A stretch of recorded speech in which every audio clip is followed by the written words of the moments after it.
തളർന്നു കിടന്ന് ഉണ്ണിത്താന്റെ മുന്നിൽ ചെന്നു. മല്ലയ്യ കർണാടകയിൽ എന്തോ മന്ത്രം ചൊല്ലിയതും ഉണ്ണിത്താൻ ചാടി എഴുന്നേറ്റെന്നൊക്കെ കേട്ടെ.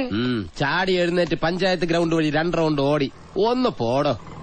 കൂടി വന്നാൽ മല്ലയ്യ ദശമൂലം ദാമൂന്ന് പറഞ്ഞു കാണും. ഉണ്ണിത്താൻ അത് കേട്ടൊന്ന് ഞെട്ടിയും കാണും. ഇപ്പൊ അതൊന്നുമല്ല പ്രശ്നം. ഡോക്ടർ ലക്ഷ്മിയെ കാട്ടാപ്പിള്ളി കെട്ടു, അവ മല്ലയ്യ കെട്ടുവന്നാ.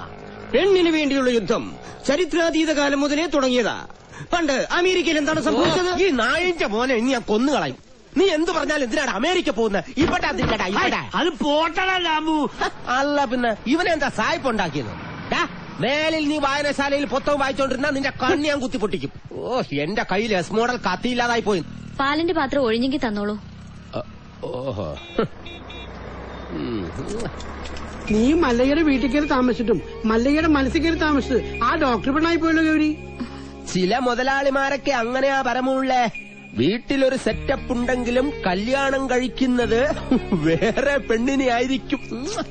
ഇഷ്ടപ്പെട്ടില്ലേ? പെണ്ണില്ല. മാപ്പൊന്നും പറയണ്ട, പൊക്കോ. വൃത്തിയായിട്ടവനെ ഉമ്മ വെച്ച് കളിക്കുന്ന. ചെവിയും കേട്ടൂടാ, കണ്ണും കണ്ടൂടാ. ശിവനെ, ഇത് യാത് ജില്ല? നിക്കറിയവിടെ. തൽക്കാലം മല്ലയ്യ ഇതറിയണ്ട.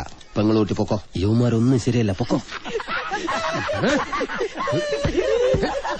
സ്ത്രീകളെ ഞാൻ തല്ലാറില്ല, പക്ഷെ ഇതുപോലെ ചിരിക്കുന്നവന്മാരെ ഞാൻ വെറുതെ വിടാറുമില്ല.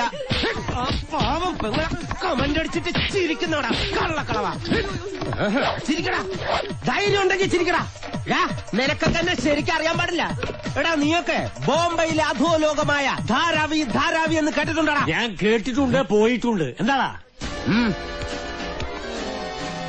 അണ്ണാ, ഇനി പോകുമ്പോ എന്നെ കൂടെ കൊണ്ടുപോകൂ. സത്യം, ഞാൻ ഇതുവരെ പോയിട്ടില്ല. ഫുൾ ചെലവ് എന്റെ വക.